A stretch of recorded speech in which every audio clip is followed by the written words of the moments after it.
Eguardion, Arantxa. Kaixo, guardion. Arantxa Eguzkiza, zagardogilea, enek edo Ekolurran presidente ere bai, Eskola Autonomia Elkartean. Eta, bueno, lehendabiziko galdera. Bertokoa, ekologikoa bertokoa, ez? Nazio Batuek 2030 urterako ipini dituzten, helburuekin bat eginda. Ez dira bertokoa eta ekologikoa elkarlan batean sartu beharko edo eragin beharko? Interesantea da. Alde batetik esan, bultzatu behar dena eta zuk aipatu duzu araudi horrek, araudia edo bultzatu nahi duna Europatik eta ekologikoa. Ehuneko behintzat nekazaritzara erabiltzen diran lurraldeak, ehuneko 30 behintzat ekologikora bideratuak izatea.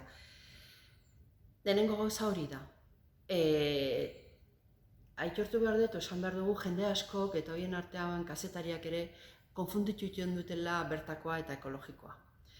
Kontzeptu desberdina dira. Ekologikoa ez du zertan tamalez bertakoa izan behar. Alde batetik, hemen ez dugulako denetatik ekoizten, orduan nahita nahi ez kanpotik ekarri beharra dago. Interesantea da eta guk hortako kontseilutik Ekolurra marka bultzatu dugu, marka propioa, lehenengoa estatuan egiten dena, da bereizteko bertako lehengaiakin ekoiztutako produktuak eta Ekolurra izena jarri diogu. Orduan Ekolurra markan atzetik dauden produktuak, horiek bai ziurtatzen digutela ekologikoaz gain bertakoa direna, baina bestela Europako ekologikoa, Europako zigilu horrek bermatzen du, eta zigilu hori ez daukan ezer, ez da ekologikoa. Hori eduki behar da, gaur egunean? Eta jendeak konfunditu egiten du. Bertakoa izan arren, hori ez baldin badauka, ez da ekologikoa izango da, bertakoa, baina da konbentzionala, ez da ekologikoa. Gero, horrez gain, zigilu hau baldin badauka, hemen ikusten ditugu bi zigiluak. Europakoa nahita nahi ezkoa dela, eta Ekolurra honek adierazten du, Europakoaz gain, bertakoa dela. Bertako lehengaiarekin egindakoa, kasu honetan, bertako sagar ekologikoekin.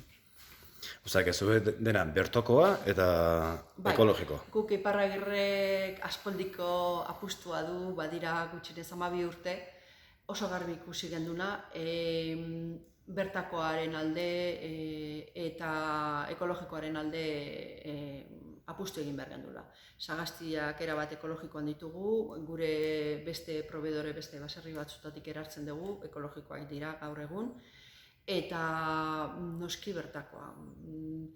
Ulertzen dut kanpotik ekartzea, bertan, adibidez, eman dezagun orain buruatzen zait, kafea edo lehengai batzuk ezin dira, lehengai asko agian hemen ezin dira, edo azukrea, edo ezin dira hemen ekoiztu.